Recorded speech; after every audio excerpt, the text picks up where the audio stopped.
Marcus Ashford had everything money could buy. His penthouse overlooked the city like a kingdom. But the powerful CEO who commanded boardrooms with a single word stood helpless before two sleeping toddlers. His twin daughters Emma and Lily were 20 months old. 6 nannies had quit in 4 months. The agency refused to send more. Marcus ran his hands through his hair as he stared at another resignation letter. The latest nanny had lasted 3 days. 3 days. His daughters weren't cruel children. They simply wouldn't eat, wouldn't sleep, screamed until their faces turned red whenever someone tried to hold them. The pediatrician found nothing wrong. The child psychologist suggested they were traumatized. Their mother had left when they were 2 months. Old walked out without explanation. Never came back. Marcus threw himself into work because he didn't know what else to do, but even empires crumble when built on exhaustion. That evening he arrived home at midnight. His assistant had been watching the girls. She looked like she'd aged 10 years. "I can't do this anymore, Marcus. Please don't ask me again." He nodded, paid her triple, then sat alone in his designer kitchen, wondering how a man who'd built a fortune from nothing couldn't care for his own children. Next morning, he noticed a woman cleaning the hallway outside his penthouse. She was probably in her early 30s, brown hair pulled back simply, wearing the building's janitorial uniform. She was humming quietly. Something about her presence felt calm, steady, like still water. He wouldn't normally notice the cleaning staff, but desperation opens your eyes. "Excuse me." She looked up with kind eyes. "Yes, sir." His pride wrestled with his desperation. Desperation won. "I know this is unusual, but I have twin daughters, 20 months old. I can't find anyone who can care for them. Would you consider helping? Just during the day. I'll pay you 10 times what you're making now." She studied him carefully. Not with judgment, with understanding. "I'm Elena. I have a 6-year-old daughter, single mother. Understand hard times, but why would a millionaire ask a janitor to care for his children? Because you're the first person I've met in months who looks like they have peace in their life." Elena smiled softly. "That's the kindest thing anyone has said to me in years. When can I start?" The first day, Elena walked into chaos. The twins were screaming. Formula bottles lined the counter, toys scattered everywhere. Marcus looked defeated.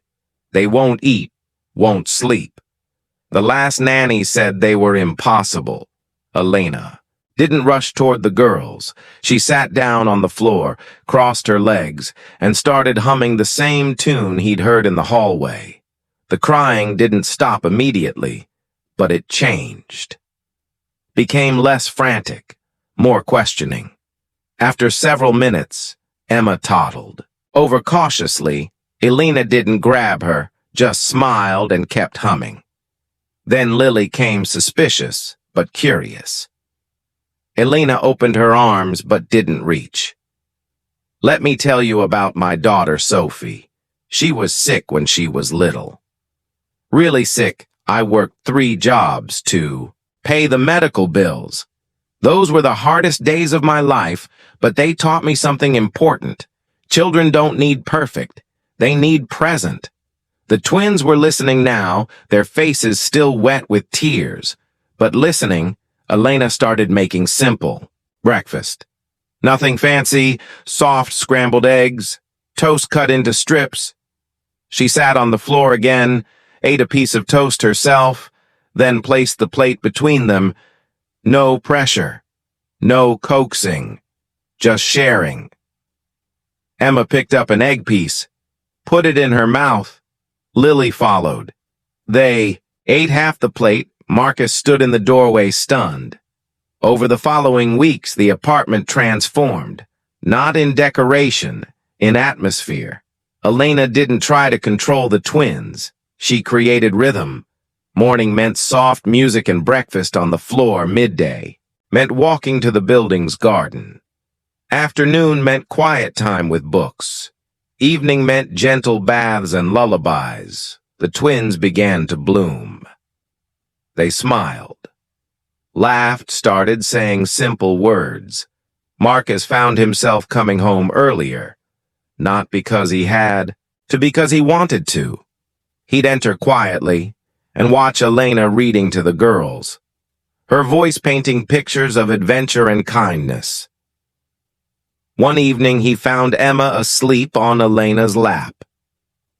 Lily curled beside them, all three peaceful. Elena looked up and whispered, "They're scared, Marcus. Not of people, of being left again. They needed someone who wouldn't rush them, wouldn't force them, would just stay." His throat tightened. "How did you know?" "Because I was abandoned too. My ex-husband left when Sophie was diagnosed, said he couldn't handle a sick child. I understand what it's like to wonder if you're lovable. These girls needed someone who's fought that battle and won." Marcus sat down across from them. "You've given me back my daughters. How do I thank you for that?" Elena smiled. "You already. Have you trusted me when the world sees just a janitor? You saw a mother. That's worth more than money." As months passed, something unexpected grew. Respect deepened into friendship. Friendship bloomed into something neither expected. Marcus found himself sharing things he'd never told anyone, his fears, his failures, the loneliness that money couldn't fill. Elena shared her journey, the hospitals, the poverty, the strength she didn't know she had. One evening after the twins were asleep, Marcus asked, "Would you have dinner with me?"